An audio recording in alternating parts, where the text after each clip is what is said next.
Hello, everyone. Just putting here a presentation. Okay, I want to start. Before I go to my presentation, I want to just do a small introduction. I think you know about AngelList, which is one of the biggest platforms for investors and startups in the world. I want to start with this because these are your competitors. So these are companies that are being created recently. And as you see here, for trading startups, there's 371 companies, 1,555 investors. And what is interesting is that the average valuation for a trading startup is $6.4 million. I want to start with this because I think it's particularly important to contextualize what is happening through the trading industry, in particular when it comes to marketing and digital. So I think, so my presentation is marketing and strategy for finance, trading and investment industry, and a bit of the areas that you can look between front-end operations and as well the overall area of building a community and of course lead generation that is particularly important. So I'm going to try to be as provocative as possible, and as well I would like to interact. My name is over there. I'm the founder of Traders DNA from the Studium company, and Traders DNA is a platform that is targeting B2B and B2C for traders. It's quite new. We're still building the team, but I come from a background in Saxo Bank and working as well with Wanda, a lot of people international, especially in both consultancy and technology for trading, and as well, of course, in marketing. I created Saxo Bank inside of tradingfloor.com inside of Saxo Bank. So to start, and I think it's the question that I want to ask is, we live in a very frenetic world, especially when it comes to marketing. Who here is working in marketing? Okay, not everyone. It's good to see that. So the other ones, I presume, are more in brokers and in more general operations, which is good because you're touching as well marketing, especially, I'm sure, from sales and from business development or CSR. So I think a very important point right now is that the digital world, and especially marketing, is a moving target.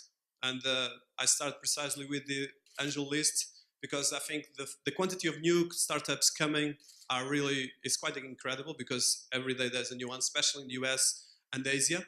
I think as well the conventional trading world, especially the Forex operations that we know in the last 10, 15 years, is as well shifting a lot, mostly because traders are more sophisticated, and as well because people are becoming self-directed investors and traders. So I think there will be a lot of opportunities. There will be much more the disruption in the industry, but I think only the players that are creating value will survive. And I think that is going to be a very important thing for me. The second point as well is that when you think about marketing, you need to think holistically. And I think there's very good companies doing media buying, some very good companies in terms of content, very few good on social media. If you look at social media, it's really a very bad thing for especially trading and Forex. But for instance, if you look at robo-advisor, and especially all the areas right now of investment, is really exploding. And there's a lot of very big platforms right now, very well funded. And especially one of the things that you're going to be seeing is the fintech revolution that is right now out there for the last couple of years, but is right now taking over. That is going to disrupt a lot of the present financial industry as we know it. So I want to start with this because for me it's really critical. And I think is one of the things that you should never forget is that the first thing, when you think about yourself, I don't know if you thought about this, but I think it's particularly important, is that anyone here thought that you are a personal brand? Anyone? Okay, good. Some of you. Media. Anyone thought that you personally are a media? No? That's where it becomes the layers. So actually, effectively, all of us are media players, whatever we want it or not. Because whenever we publish something on Facebook, and I know that most of people are not so active on Twitter, but everyone for sure is on Facebook or LinkedIn, you become a publisher. That data is not owned by you, it's owned by the provider, LinkedIn, Facebook, but you are a publisher.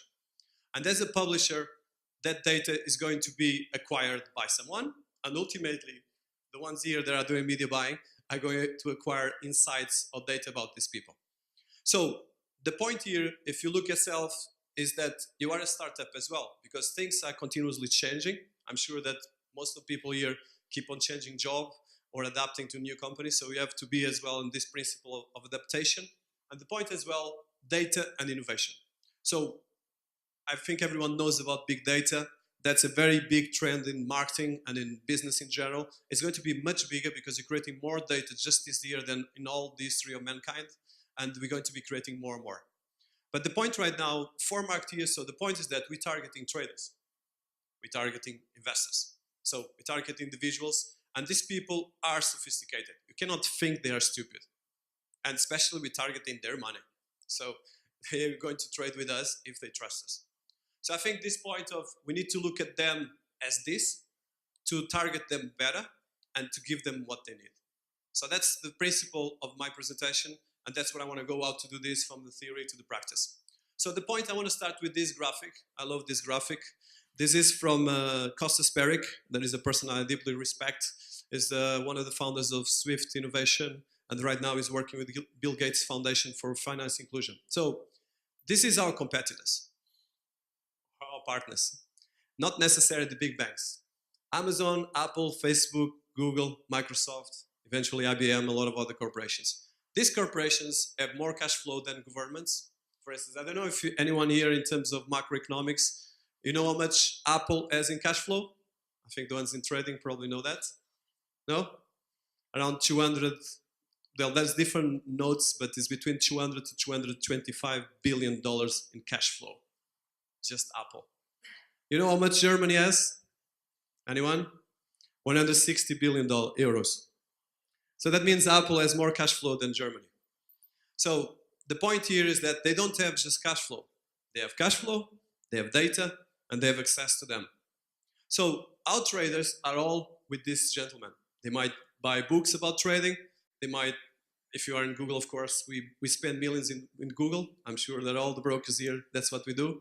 But the point is how to get the traders to stay with us and engage with us. And that's the point, is that then we have all these technologies, that is the digital disruption and all the fintech scenario that is going on. And then we have the banks they've been acquired and changing. Of course, the banks are always necessary, it's just different. And then, of course, there's the financial industry as a whole. So I think there's a lot of fantastic opportunities, but there's a lot of challenges. I think the opportunities is that we need to think like them. We cannot think offline. We need to think digitally. We need to target them. We need to look at the way they are. And I think the traders are going, I think the next 5 to 20 years, the traders and investors are going to become much, much more sophisticated because they're conscious that they have to think about the retirement. For instance, the retirement economy is around $7 trillion and it's going to be much bigger. And of course, pensions are going to be disappearing, so people are going to trade more, they're going to invest more. And they're going to use our platforms for trading and for investing. But they want a platform that is the right one for them. So that's a fantastic opportunity, and that's where it comes marketing, because marketing is not necessarily just spamming people, it's creating the right context for them. So a couple of points that for me are critical is that when you look at marketing is that we live in a world that is all the new fintech world, but the client is still first. And this is a very common sense, but it's for me very important. Then the idea is the definition of business. I think a lot of companies try to be everything. I learned as well as a startup that you need to focus and serve your client. Then, of course, you need to look in terms of how you look at brand content, SEO, social media, and ROA. Anyone knows about ROA? So return on attention. So the idea of return on attention is super important because you might get a client and you burn this client straight away, so the return on investment. If this client is not with you, you're going to lose it, and eventually he goes even to speak bad about you in a forum or stuff like that if you don't treat him with respect. So then the point is that infrastructure, analytics, data. So infrastructure is critical. I'm sure everyone here has a CRM system in place, Salesforce, Microsoft, but the point is that how you coordinate the Microsoft or the system of CRM with the marketing efforts and with the client final onboarding and the relationships. And I think this is a point that most of the brokers start failing because everyone can spend a lot of money in landing pages and doing media buy, but then you need to make sure that you target the clients, you get the data about the clients. And then, so in terms of lead generation and sales, So you can spend a lot of money, but if you don't measure, if you don't plan, of course, you'll have an issue. And of course, create an audience and retain it. So coming back to the slide before, why Apple is so powerful? Why Google also is so powerful? They got people to stay with them, they offer them things for free, and now, so just for you to know in terms of marketing spend in the world, for each $10 that someone spends in the world, Google gets probably around 20% of that money, in some cases 50%. And probably in our industry gets 70% if you look at the industry, because we're mostly using Google and so forth. So these companies are powerful because they create communities, they nurture it. And when I talk about communities, not just about doing beautiful Facebook pages and things like that. It's about engaging with the community. It's very difficult, and not everyone can do it. But if you do it right, it can be very powerful. And then, of course, be prepared to change, disruption. Things are going to change faster than ever. And I think anyone that works in SEO here, anyone works in SEO? Yeah, some of you. So search engine optimization, it keeps on changing. Even if you want to do it right, it's going to change almost. At the moment, Google changed the algorithm every month.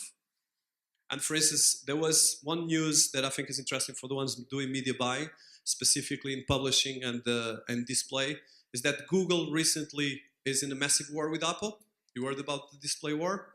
So that's going to be quite interesting to see what is going to happen in the next couple of months, because in one end, Apple is blocking all the advertisement from Google in their platforms. And if you look that Apple owns 25% of the internet, that's quite a huge amount.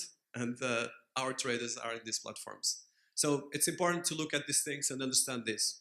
So moving forward, I think some things that when you launch a brand, and if you're creating a bank, if you're creating a small broker, you need to look at this. I'm not going through all the things, but the point is that you need to define what you're doing. Segmentation, some keywords that I'm going to leverage.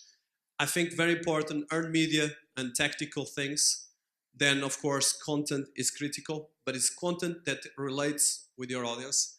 And then, of course, allow to be efficient and to have things that are measured. I think one of the biggest problems in marketing, I work in Saxo Bank, as I mentioned, was the biggest challenge we had was not spend money or get leads that we know and could measure. And I'm sure that everyone here feels the same. But measuring this is a huge time-consuming effort, and it's a continuous moving target. And I think you need to work a lot on this. This is, I would say, that is the most important thing. So data is the most important thing if you want to have a proper platform. Because it's not the data that you want to show, the graphics, is the data about how your clients interact with you and how they buy your product or services. So this is the critical element, and I think it's going to be much, much more important going forward. And I would say that all the companies here, they don't have a good data CRM system. In 2 years, you're done, or even 1 year. And I'm being radical because I ask the same question to myself. Data is critical. Otherwise, it's just shooting all over the place, and of course, there will be risks. So, a couple of things. I think I went the right direction, in the wrong direction. So, I want to look how to build a community. I think this is particularly important, and this is just a graphic that I did, just some ideas. So, the point here is that developing a business model, developing a community matrix, it's quite difficult. So for instance, there's a lot of different examples of how you can do that. So for instance, if you go back to Apple, Apple is not very present on social media, and is one of the best loved brands in the world, is always in the top 1, 2 top brands in the world, has the most loyal clients in the planet, and keeps on having people going as crazy for buying their products. Why does that happen? So that happens because they've been nurturing a community since day one. A community based with mentors, a community based on the relationships. So for instance, Apple might not be very present on social media. Now they're starting slowly. They just hired the head of social media of Nike. So they're considering that very seriously, and they acquired a couple of companies of social media monitoring. But the point is that they're conscious about their community. They're conscious about their audience, and they know who that audience is. If someone works here in marketing with Apple, for sure, they know their influencers. They contact the brands that have better design, better UX. They work close with them. So when you talk about community, it's not necessarily just about the number of followers on Facebook and Twitter, which is good to have, but it's about the relationships that you build with these people. And there's where it comes this complex platform here. So identify the traders and investors first. So if you want to target multi-asset, Forex, CFDs, ETFs, all of these people have different ways of looking at digital or looking at marketing in particular. They have different acquisition modes, and you need to understand how to target these people if you want to do it right. So that's the first point. And I think another thing that is very interesting is that there's a shift between traders and investors. So a lot of people initially were just eventually trading Forex if there were more risk in terms of behavior. Now they might be trading a risky asset, but they might be doing less risky in other ways. So they're looking at multi-asset platforms, or they might be looking at different. So that's where it starts the beginning of the community, understanding who you are targeting. And this is really very important. If you look at models like the long tail, anyone understands about the long tail concept? So the long tail there's the keywords in long tail for the ones that do Google AdWords, but it was a book by Chris Anderson that mostly disrupt the way we see the internet, and mostly talks that in the internet we have segments. And the segments is that on the top of the tail is like a tail of a dinosaur, whatever you want.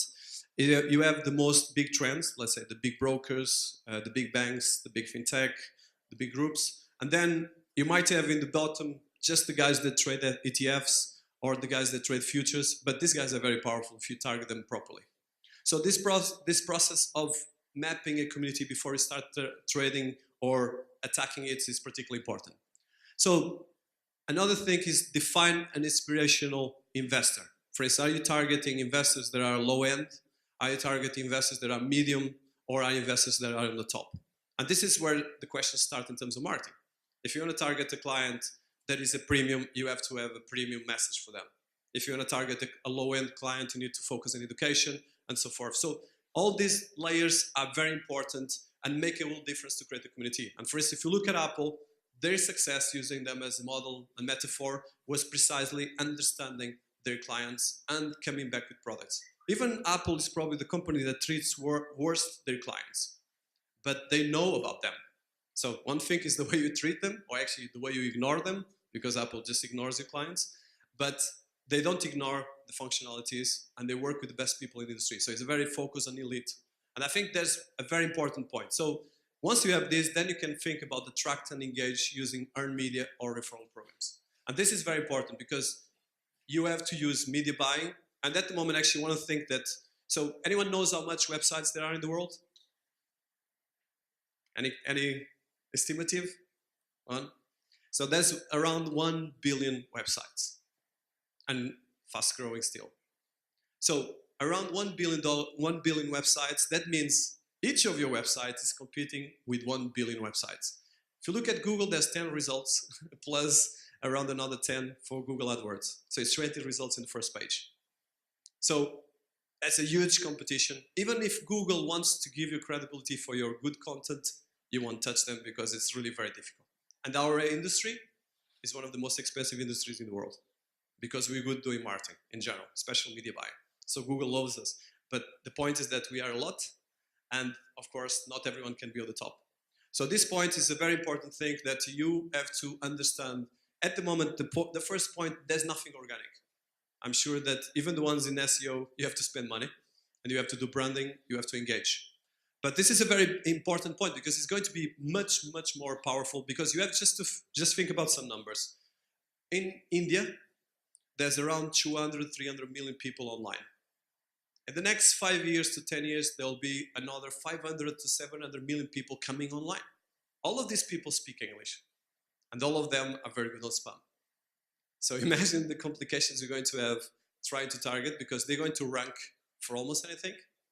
So it's going to be from a pure digital and marketing perspective, just making sure that your brand just appears in the search engines is going to be quite tricky. So this is the challenge that you're going to have, and they're going to be much, much bigger going forward. So of course, this depends. If you are targeting a specific small niche, you might have more chances than targeting a big niche or a big area like Forex Premium or Forex trading, keywords and things like that. So it's very important to look. So map end users, I could go for each of them. I'm not going for all of them, but define the engagement. And of course, that's where it comes content. That's where it comes the message. The first thing is the message towards the audience because you cannot just spam people. And it needs to be a message that is relevant for the audience. And I think this is very important because I've been working with big corporations in trading and small ones. And I think everyone wants leads, I'm sure. And everyone is desperate to get more leads. But one of the things I always ask, okay, you can get leads in the short term, in the medium, or long term. What do you want to achieve? And another thing is that, for instance, I have an example, I'm not going to mention names, that one of my biggest clients came to me and they wanted to spend $10 million in marketing for trading. And of course, as a marketer, I'm happy when I have $10 million to spend. But the first question I ask, okay, who in your team is digital savvy? Who are your ambassadors? What is your tracking system? And then as I start answering the questions, I start saying, no way. You're going just to put $10 million on the garbage. And that happened. We put literally $10 million in the garbage because we ended up spending, not 10, but probably 6. So the point on media buying and on these things is that you need to know and you have to have the system. So it's like a metaphor, the ones that like Formula One. If you want to have a Formula One car and you want to go to a racing, you have to have a team. You have to have engineers. And you have to have a preparation to make sure that the driver of the car is prepared, is a professional, and he has probably 20 years of experience since he was a child and stuff like that. So it's the same. You cannot run a car and try to go in Formula One without being prepared. And I think the challenge is that even if you have the money, you need to make sure that you build the team and you know who you are targeting. So this is really very critical because it's, I think, there's a lot of myths about lead generation. And I think one of the problems I'm seeing, especially on trading, in the conventional trading industry, a lot of the players here is that we are spamming the hell of the traders. And this cannot continue because the traders are much smarter than we can think. And they're going to look for platforms that are better. They won't tolerate spamming. They might fall for a while, but they won't fall forever. So I think there's going to be a lot of interesting opportunities, but as well challenges. And you have to be sophisticated in the way you approach. So I think it's really, just to go a bit more on this, I think is a very matrix of things that we need to do. And some of them need other things, need a special infrastructure, and they need a proper measurement system. And at the moment, the irony is that you don't need to spend a lot of money for this, but you have to have the setup well done. A good Salesforce system, I'm not making publicity of Salesforce, but a good system of that and a couple of Google Analytics tracking codes and things like that, you can do magic. But you have to have very good teams and work it properly. And I think the point as well is, what is your message before spending the money? Where is your target? Where is your clients? And I think that's the first question, especially if you want to do a good marketing strategy for trading. Because I think that's where most of the failures and the flops appear in trading and marketing operations. So I think in terms of the step-by-step digital brand creation, and I think this is for branding and for community. And there's another point that I had a lot of discussions with my colleagues and things like that, is that before you fly, you need to start crawling, so if you use the metaphor. So you need to understand the basics, the website, the conversion audit, and as well, digital and social media listing, the strong position from day one. You need to understand what the traders you want to target are talking about. It's quite easy, ironically, because you have tools like Twitter for free. If you just look, for instance, if you are targeting, for instance, trading for ETFs or futures, sometimes you actually can find fantastic incitements just using LinkedIn or Twitter, at least to get an overview about things. Another thing is that the geography, I mentioned geography before, it's very critical. Not all the geographies are the same. They have different motivations. If you are targeting an English-speaking marketing, if you're targeting a Spanish-speaking market, or a Chinese or Japanese, they all have different things. And they like things in different ways. So you need to localize as well the strategy, and you need to be very careful the way you are engaging with these people. Because you can actually just burn all the opportunities if you don't do it right. So I think in terms of some things is that in terms of content, in terms of planning influences, in terms of embracing community, this is something that takes time. And for instance, if you're building a platform, or if you have already a platform, I think you still always need to think about this. Because in the end of the day, for instance, an exercise for the ones that have already, let's say, 5 years of history, and for instance, I've been discussing with some brokers that, for instance, one of the things they did was looking, is a case study that I think you should do, the ones that didn't do it, is that if you look at your top traders, let's say you look at the top 10, top 20, you see the ones that eventually want to be a star.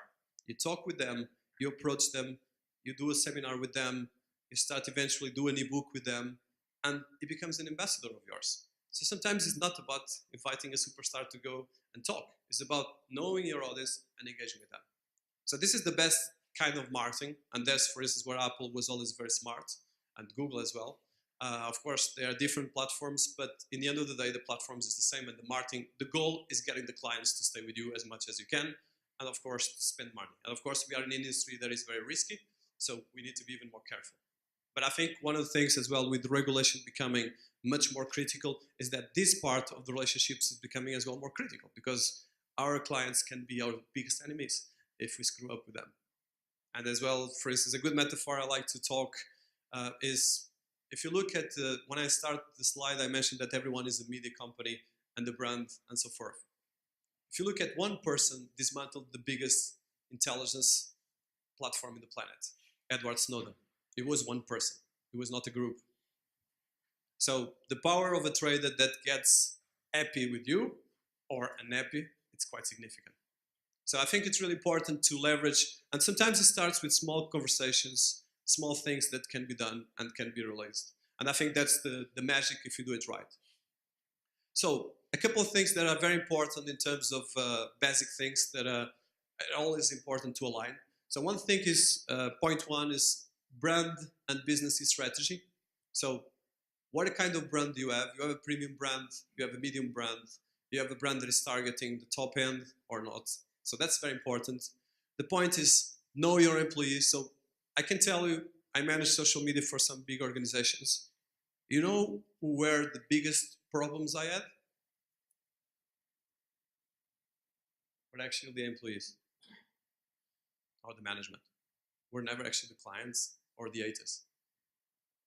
So it's really a very important point that you need to know your own team and know their strengths and weakness.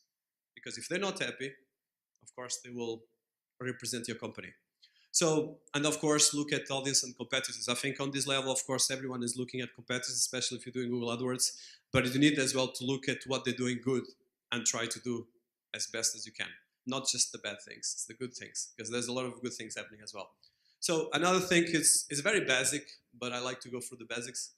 So plan and set up clear goals. I think, for instance, coming back to the example of the $10 million, you can set up goals very realistic or very realistically.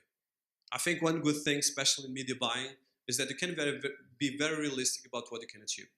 And I know that some of you are very good in media buying. So the more realistic you are, and as well, you have the courage to show to your board or to your management that things can happen if, because you cannot continue fooling around or trying to pretend to do something that you cannot do.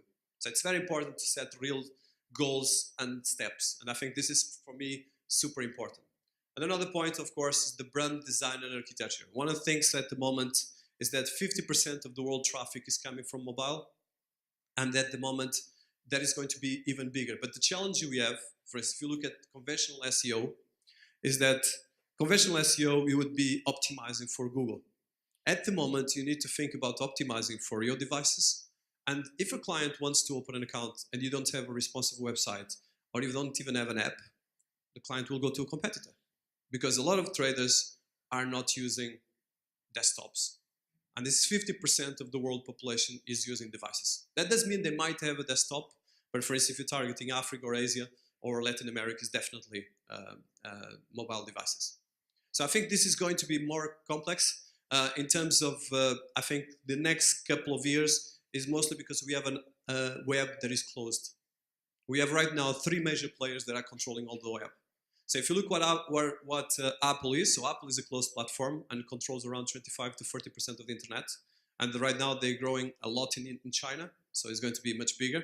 But if you look at Facebook, I think Facebook is going to be quite interesting because Facebook has 1.5 billion people at the moment. They just did an agreement with the Indian Prime Minister. So I think in the next 5 years they will get 2 billion people on the platform. And what they're doing in Africa is that Facebook is becoming the gate for internet. So they're doing partnerships all over Africa, and the internet.org project of Facebook is a way of controlling people. They're going to have most of the data of Asia and Africa, just not to say the rest they have already. So it's going to be quite interesting because you're going to be dealing with closed platforms. Because Google, wherever you like it or not, is still open, but the other ones are closed. So that means if you want to do something inside of Facebook, especially if you're targeting clients in Africa or Asia, you need to do it inside of Facebook. So you have to pay to Facebook. But the point is that it's not your website. You have to do it inside of Facebook and nurture it inside of Facebook. So it's going to be a very big challenge because you need to optimize for multi-platform. So the challenge is going to be much bigger.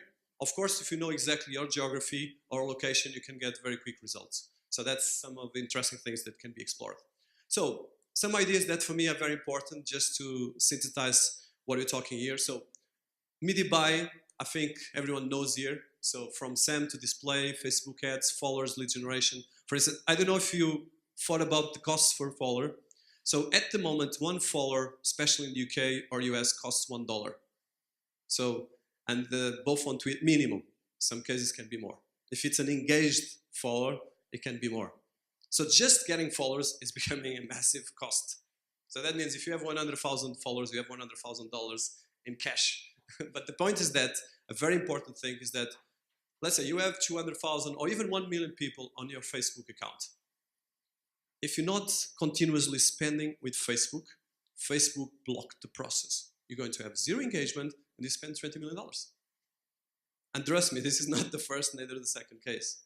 So the point is that Facebook, in order you pay $1 per follower or in Twitter, but then you need to pay another $1 probably for a period of time to continue getting them engaged.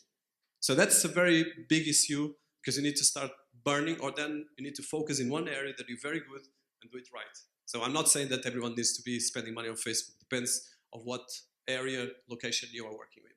So I think this is very important. So landing pages, templates, campaigns, media buying, it touches everything.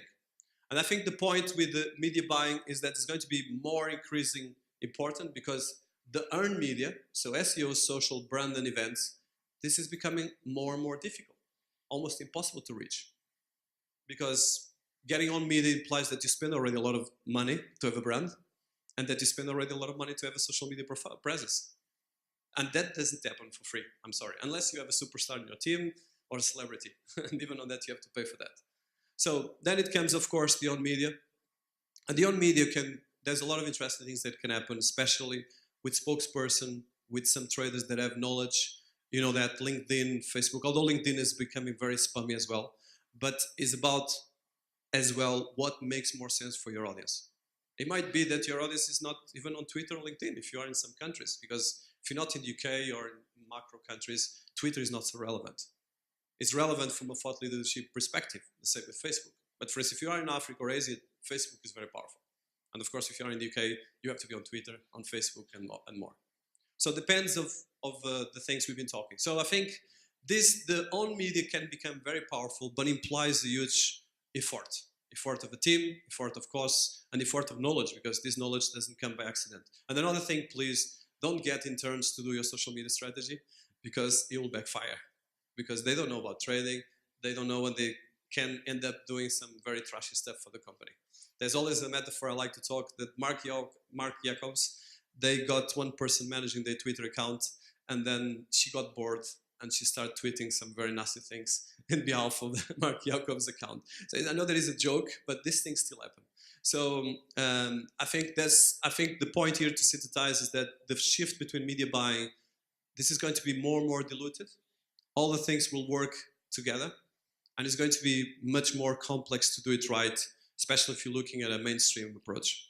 So in terms of digital versus non-digital, that's just a small note on this. There's still a lot of things that can be done offline, special on events, special engaging networks, specific closed networks. So don't underestimate that. And I'm a digital guy, but I think we need to meet face-to-face, especially with traders, if they want them to trade with us. There's a lot of opportunities there. So I think the idea is that how do you do the digital and the offline, and you keep building these networks. For instance, coming back to the example of Apple, and actually the finance magnates is a good example, is getting into events where people are, but getting a strategy for these events. It's not just burning money. It's right, getting good content and trying to follow up with them. So content strategy. This is very important. Everyone says normally that content is king, but the point is that content is king, but it needs a syndication queen. So if you don't have a strong syndication, content can be worthless. Especially, as I mentioned, there's 1 billion websites. You can have the best content in the world. If you're not syndicating, Google doesn't even touch it. Or it might index it, but index it with the kind of the big data scenario of $1 billion pages. And I think if you do 1 billion websites, multiply 1 billion websites by 200 pages in average per website, sometimes 1,000, then we have trillions of pages that are competing. And Google is, you know, the way the algorithms of Google do is that they crawl the pages, they put it in their servers, and then they update it based on the links and so forth. So if you don't have good links to your pages, if you don't get a good base, you have a huge problem on that. So it's really going to become much bigger. So I think the point here is that content works if you do it based in all the different things. But I think as I start this presentation, we are all media players. And of course, our corporations are media players. So it's really important that content is on the basis, but it needs to be on the basis based on sales, based on communication. And I think the people that need to be working with the marketeers are the salespeople, because they know what to speak, and the traders, of course, because ultimately we need to talk for the traders.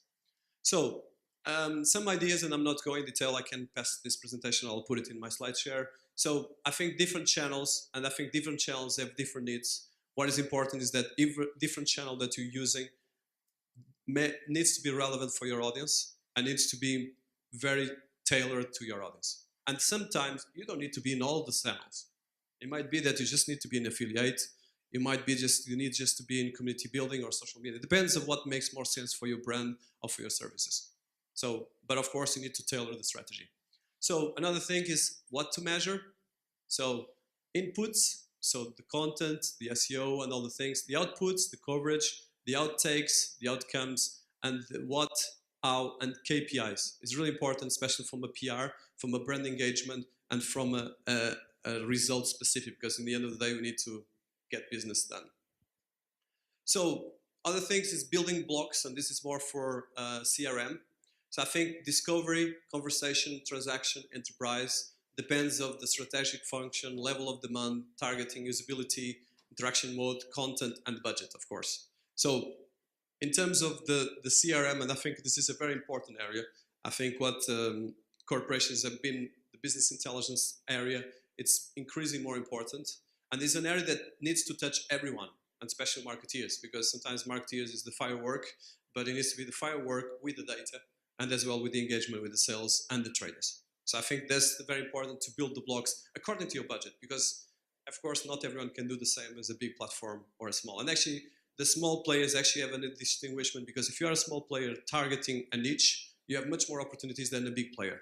Because the more niche you are targeting, the more capacity Google eventually will give you some interest, especially if you are focused in one product or asset. So to go back here, so structure for social media execution. So doing social media, and I just mentioned 4 channels. Now you have Instagram as well. That is the fast growing, engaged platform in the planet. I don't know what is going to happen with WhatsApp, but these are the biggest ones. Yeah, and I'm going to finish in a minute. But I think the idea is campaign objective, conversion, media mix, KPIs, conversion value, and return on investment versus return on attention. And I'm going to pass a bit. I just want to finish with this. So I think the point here is making sure that the return on investment is part of the investment action, brand, SEO and PR, but then people, internal communications, legal guidelines, product contents, what goals, the engagement, the return on attention, and then internal versus external, because it starts in the company. If you don't have a company engaged, you won't get results. And I think I'm going to finish. This is my platform, and here's my contacts. Thank you so much. Thank you very much.